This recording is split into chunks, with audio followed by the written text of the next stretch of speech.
আজকের হেয়ার কেয়ারের জন্য আমি জাফরান হেয়ার অয়েলটা ইউজ করব, যেটা রাইট নাও অনেক বেশি ট্রেন্ডিং চলছে। তাই যেমন চিন্তা তেমন কাজ, চলে এলো আমার হাতে জাফরানের হেয়ার অয়েলটি।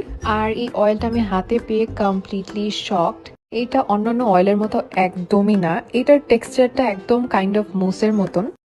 টেক্সচার অনেক বেশি ঘন হওয়ার কারণে এইটার রেগুলার অয়েল বা বিভিন্ন টোনারের চেয়ে অনেক বেশি উপকারী, যা চুলের গোড়ায় অনেক বেশি পুষ্টি যোগায়।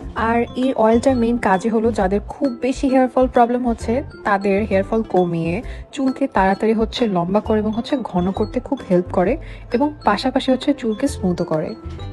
জাফরান হেয়ার অয়েলটা ইউজ করার পারফেক্ট ওয়ে হচ্ছে, এটা ইউজ করার ফার্স্টের দিকে একটু বেশি ঘন করে বা লেয়ার করে দিতে হয়।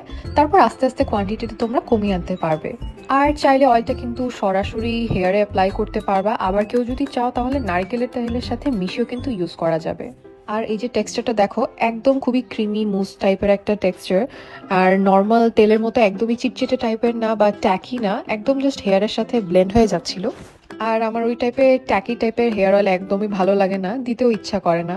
এটা পাওয়ার পর এখন আমি মনে হয় সবসময় এই অয়েলটাই ইউজ করবো, জাফরান হেয়ার অয়েল। মানে I must say I love the texture. এটা যে ইউজ করবে সেই আমি শিওর বলবে। শুধু টেক্সচার নিয়ে তো স্যাটিসফাই থাকলেই হবে না, আমি রেজাল্টটা দেখেও কমপ্লিটলি শকড। মানে আমার হেয়ার ফল আগের থেকে অনেক বেশি কমে গিয়েছে, আর চুলের গ্রোথও অনেক বেশি ভালো হয়ে গিয়েছে। আরেকটা ভালো পয়েন্ট আমার কাছে মনে হয়েছে, যেটা ইউজ করার পর না ইমিডিয়েট মাথা খুবই ঠান্ডা ঠান্ডা লাগে অ্যান্ড খুবই রিফ্রেশিং ফিল হয়। সো রাতে যাদের ঘুম কম আসে বা ঘুমাতে খুব প্রবলেম হয়, তারা এটা রাতের বেলা ইউজ করলে কিন্তু ঘুম ভালো হবে। অ্যান্ড ফর বেটার রেজাল্ট উইকে তোমরা 2 থেকে 3 বার কিন্তু এটা ইউজ করতে পারবে। আর বাজারে কিন্তু অলরেডি এটার অনেক নকল বের হয়ে গিয়েছে। সো অবশ্যই আসল জাফরান অয়েলটা আপনি কিভাবে বুঝতে পারবেন, সেটার জন্য এই বক্সের উপরে একটা ল্যামিনেশন পেপারে মোবাইলের ফ্ল্যাশ বা একদম সানলাইট নিলে কিন্তু একটা চিতাবাঘের স্কিনের মতো কিন্তু ঝলমল করবে। এখন আমি ঘোরাচ্ছি, দেখো এই যে চিতাবাঘের স্কিনের মতো কিন্তু এভাবে কালারটা রিফ্লেক্ট করবে। আর যদি এফেক্টটা না দেখতে পাও তাহলে কিন্তু সেই পণ্যটা নকল হবে।